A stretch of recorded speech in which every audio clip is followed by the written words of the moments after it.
number 2, we all know that yesterday you went to receive a little crown work at the doctor. The topic yesterday was the gas or not the gas, and I was wondering how things went. Well, Rick, good news is I have a beautiful gold tooth on the way. All right. So I'm excited to go gold. Well, I know some people will say, hey, you did that just because Rick's got one, but that's not the case. Actually, where it is in the back, it's the best. There's not room for a porcelain, so it's got to be gold. Now, Betty was somewhat in a panic when I told her. How far is this? Right? It's a second to the back teeth. I mean, I'd have to do like you, pull my mouth wide open. I got you. But, hey, it will be a topic of conversation. I can't wait to show it off. Oh, look, the kids really get a kick out of it. Oh, I love that, yeah. Yeah, one right in the front. That'd be good. But, Rick, I want to thank Speed Racer for planting a seed yesterday.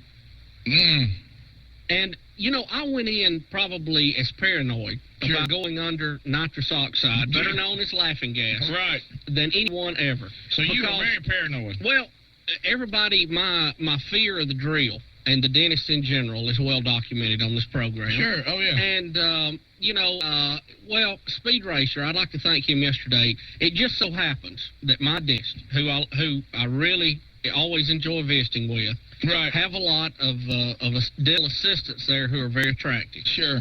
Several of them are blonde. Sure. And Speed Racer told me and reminded me that under the influence of nitrous oxide, I could stake one of those for my wife, the lovely Betty Lou, who, you know, I would see in a nursing outfit very often. Sure. And you know, the possibility of me to begin talking it up. I mean, you know, that is a fear, Rick. Now, not that would normally happen, but Rick, I've seen better men than me who under medication or sickness have just said some things that I go, well, my goodness, I just didn't know he knew what that word was. I know what I mean? Right. And so, Rick, that was a fear. Well, you're talking about deacons. You know what I mean? Rick, I went in yesterday, and I all I could think to myself was, do not talk. Do not talk. Keep your mouth shut. Just don't even speak. But you can't keep your mouth shut when they got it wide open working on it. No. So I get there, and I tell the doc, I said, yeah, I've decided to get the gas. It was optional, and they get the little mask out, you know, put it on, and start breathing it. And I'm breathing it, and I'm thinking, well, it ain't working. Sure. Nothing's happening. I'm just like normal. Then, all of a sudden, my ankles begin to tingle. Mm-hmm. Then my wrists began to tingle a little bit.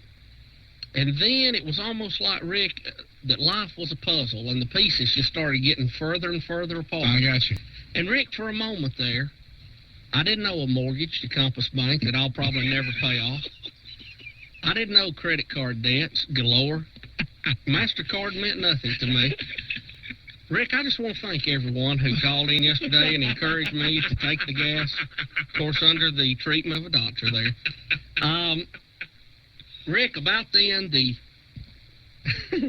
the dentist began by giving me the first shot.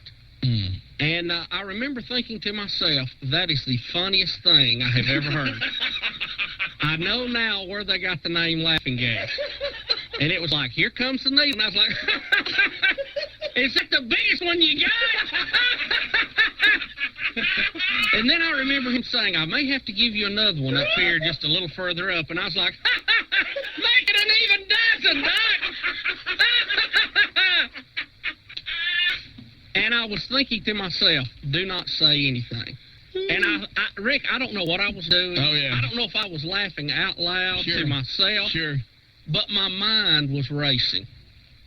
But I just didn't care. It was one of the strangest feelings that I have had as an adult in some time. I just want to thank again everyone who called in yesterday and suggested that I take the gas. Rick, about that time the drilling began. Oh, my gosh. And all I could think of was, is that the biggest drill you got? You call that a drill, mister? And I was thinking to myself, I've got one at home bigger than that. Just drill away. I hope you hit all. Drill on. Looking for China. Just keep on drilling.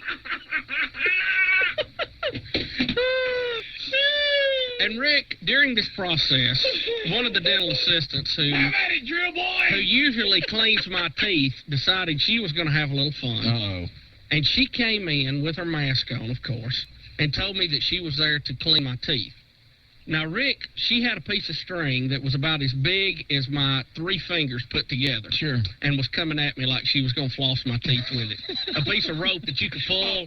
You could pull an 18-wheeler up an incline with. You mean to tell me that I started having cruel games with you? Rick, we had a little bit of gaming going on. But, it was okay with me. Sure. That would not happen with a normal customer. No, Let me be clear. Yeah, of course not. We have that frolic relationship there. It's such a fun-loving crew. Gosh. Now, then I began thinking to myself, why is the dentist singing? Rick, in my mind, he was singing a song. What song was he singing? Rick, as a matter of fact, it was that Rod Stewart classic, Have I Told You Lately That I Love You? Now, what was so disturbing, not only was he singing, he appeared to be a little flat in his singing. And I thought, hey. And then I had this strange sensation that he was drilling on the wrong tooth for some reason. And that kind of crossed my mind. So but you were about to freak out a little bit. You were getting weird. No, I didn't care. But it was getting weird, though. Oh, it was weird. But, you didn't care that it was weird. You wanted it weirder. I was thinking, turn it up. Right, I got you. And so this is going on, and hey, here I am, and everything's good, and they're beginning to get the process, the drilling over, and all of a sudden the pieces began to come back together. And I told the nurse who was there, I said, hey, I don't think this stuff's working. And she said, oh, you're just getting used to it. It's all right. Just stay with it. And the dentist had walked out, and he walked back in. He said, no, I cut the gas off. He's just breathing oxygen now. And I thought, why did you cut the gas off? Are we done? What are you doing, you fool? Are you crazy? Did I get my full shot?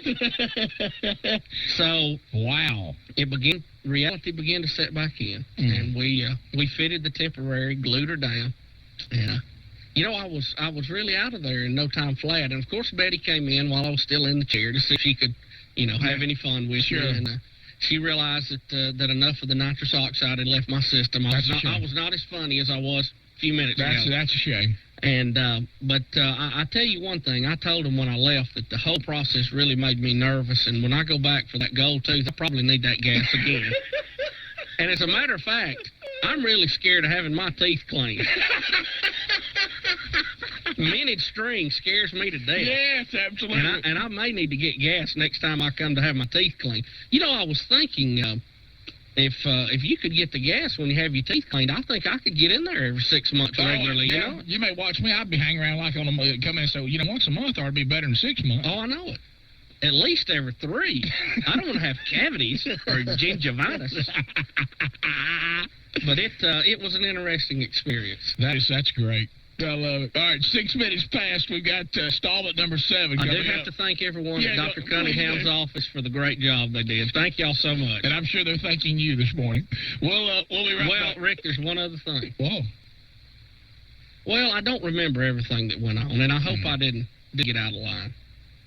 Well, no, I just I had a terrible feeling after it was all over with that maybe the nitrous oxide was not the only gas involved. Is that the paranoia part that hits you? You just tell me you think you got... Yes, Rick. You got real relaxed. Rick, I have a terrible feeling I broke wind in the chair. It may have got a little windy in there.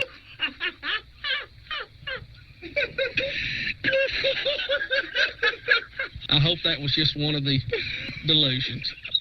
We'll be right back. Rick and Bubba in the morning.